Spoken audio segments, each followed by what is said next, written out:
kemi pasur një rast në shkollën Pavarësia të Prishtinës.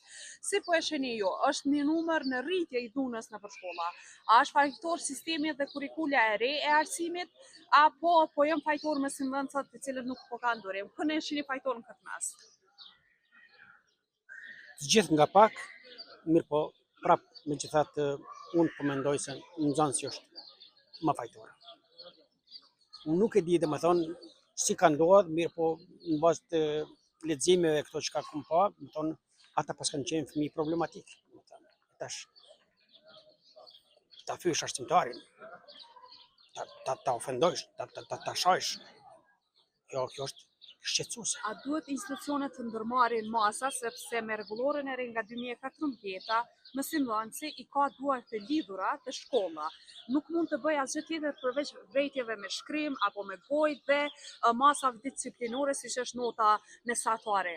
Mirë po, jo përjashtimi, jo largimi nga shkolla, këto janë evituar. A do duhet të rikthej sërish kjo masë sipas jush? Por zotin, unë mendoj se po.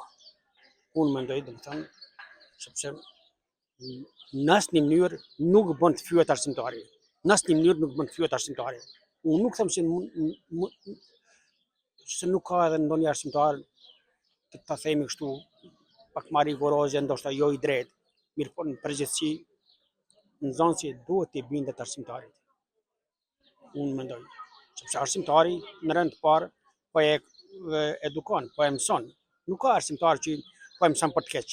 Tash ta fysh arsimtarin, ta fysh drejtorin e shkollës, ta fysh një të moshuar, kjo është e patolerueshme. Shoqëria duhet ndërmerr diçka. Ka shumë raste kohëve të fundit që shumë dhunë përmes mes nxënësve dhe mësimdhënësve po ka. Rasti i fundit ishte dje në Prishtinë.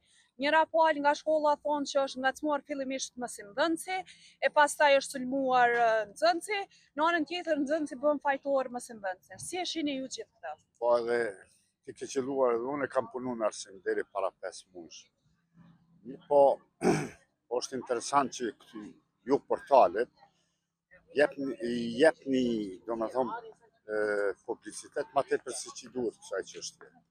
A nuk është e nevojshme që të ndryshoj, sepse ne kemi tash një rregullore e cila ka ndryshuar nga rregulloret e kaluara. Mësimdhënësit, shkollat kanë duar të lidhura në lidhje me nxënësit problematik. Mirë po kjo çështja e shkollave, vetëm ata që punojnë aty dinë më së miri. Sepse nuk është më rinia siç ka qenë përpara edukuar. Në rast të parë mungon edukata familjare, pastaj edhe këto rrjetet sociale kanë bërë punën e vet sigurisht në aspektin negativ. Kuptohet? Edhe këta rinia, domethënë e marrin sikur çdo gjë është sikur në rrjete sociale. Prandaj këtu profesorët janë në mes të kullës edhe çekanit dhe nuk dinë si të veprojnë në ato raste kur për shembull ka nxënës i cili e pengon arsimtarin në realizimin e orës. Arsimtari ka 45 minuta, aty i duhen me realizu orën. I duhet me realizu plan programin. Ka të rinj të cilët nuk e kuptojnë një gjë të tillë. Ata e marrin arsimin, jo të gjithë, po janë një numër i caktuar i të rinjve të cilët nxënësve mendojnë që ata bëjnë ç'të duan ose e marrin sikur tallje çështjen e arsimimit. Arsimi është mision. Arsimtarët të cilët janë të devotshëm, natyrisht që kanë një mision mbi vete dhe ato duhet të realizuar patjetër dhe ata punojnë për të mirën e nxënësve.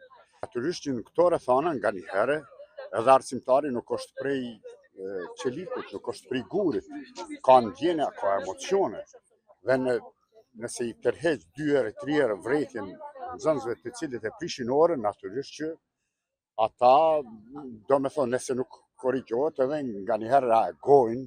Përpara një nxënës i cili bënte, domethënë, nuk ishte i përshtatshëm për orën, i gjetë, domethënë, nëse mungon ose nëse krijonte këto probleme të cilat kanë aty të shfaqura, natyrisht është marrë drejtoria e shkollës, ju ka thirrë vërejtja, ju ka thyer nota sjelljes, pastaj nëse ai nuk është përmirësuar, është dërguar edhe nga shkolla.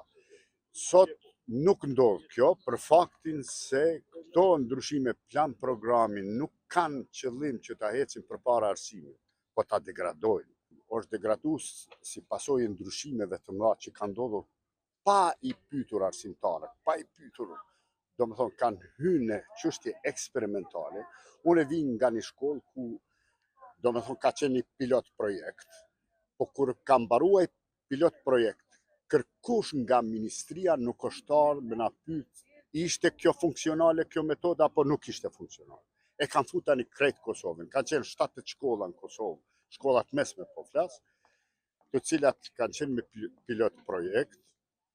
Kur është kry ky pilot projekt pastaj, askush nuk ka shku t'i pyes arsimtarët, t'i pyes mësimdhënësit. Ishte i lavërdishëm ky projekt apo nuk ishte?